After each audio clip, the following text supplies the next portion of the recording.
اسرائیل فلسطین یدھ میں صرف مسلمان ہی شہید نہیں ہوئے بلکہ اس جنگ میں لاکھوں کی تعداد میں قرآن جل کر راکھ ہوئی ہیں۔ اتہاس میں قرآن کی ایسی بے ادبی کبھی نہیں دیکھی گئی۔ اسرائیل نے پچھلے 3 مہینوں میں نہ جانے کتنے مدرسوں اور مسجدوں کو نشانہ بنایا ہے، جس کا نتیجہ ہے کہ آج قرآن کے جلے ہوئے لاکھوں پنے فلسطین میں بکھرے پڑے ہیں۔ انٹرنیٹ پر ایسی بہت سی ویڈیوز موجود ہیں جہاں پر غازہ کے لوگ قرآن کے جلے پنوں کو اکٹھا کر رہے ہیں۔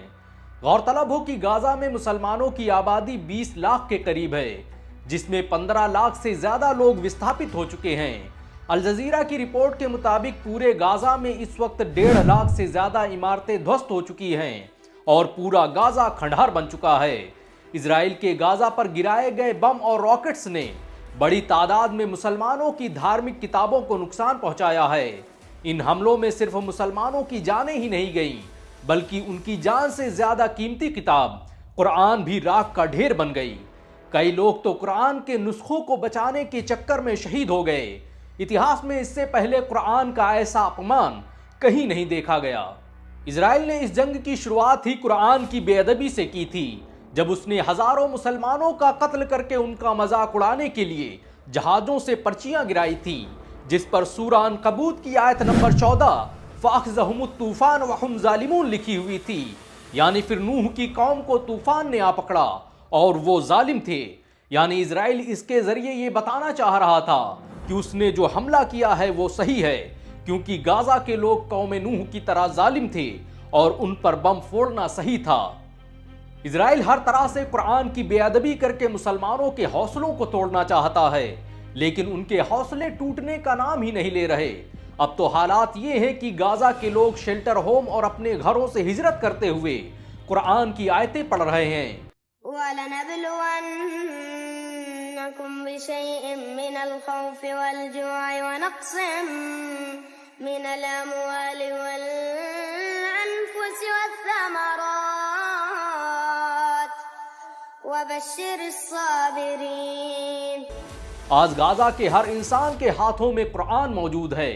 فلسطین کے مسلمانوں کی ایمان کا یہ عالم ہے کہ حماس کے زیادہ تر لڑاکے حافظ قرآن ہے، اور اس کا خلاصہ خود حماس کے لیڈر اسماعیل ہانیہ نے کیا تھا۔ اب آپ ہی بتائیں کہ دنیا میں ایسی کون سی طاقت ہے جو ان حافظ قرآن کا مقابلہ کر سکے۔ اسرائیل غازہ میں مسلمانوں کی تاریخ سے جڑی ہر چیز پر حملہ کر رہا ہے۔ کبھی وہ قرآن کو نشانہ بناتا ہے تو کبھی ان عمارتوں کو جنہیں صلاح الدین ایوبی اور دوسرے مسلم شاسکوں نے بنوایا تھا۔ اس بار اسرائیل کے حملے میں مسلم اتحاد سے جڑی زیادہ تر عمارتیں شہید ہو چکی ہیں۔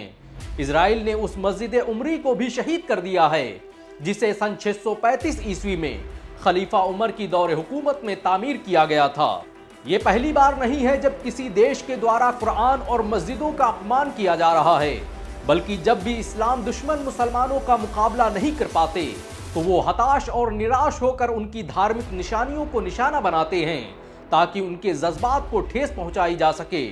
دراصل یورپ اور پشچمی دیش اسلام کے پرچار پرسار سے بھیبھیت نظر آ رہے ہیں۔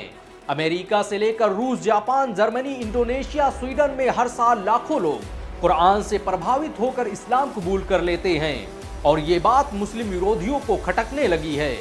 یہی وجہ ہے کہ وہ مسلمانوں کو نیچا دکھانے کے لیے قرآن اور پیغمبر محمد صلی اللہ علیہ وسلم کی بے ادبی کرنے کی کوشش کرتے ہیں، لیکن ان کے اس قدم کے بعد بھی نہ تو اسلام کا قافلہ رکا ہے اور نہ ہی مسلمانوں کے حوصلوں میں آج تک کوئی کمی آئی ہے۔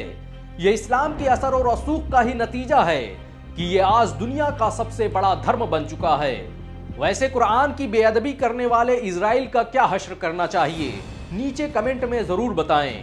ویڈیو کو شیئر کریں اور ایسی اور ویڈیو کو دیکھنے کے لیے ہمارے چینل کو سبسکرائب کریں، بیل آئیکن ضرور دبائیں۔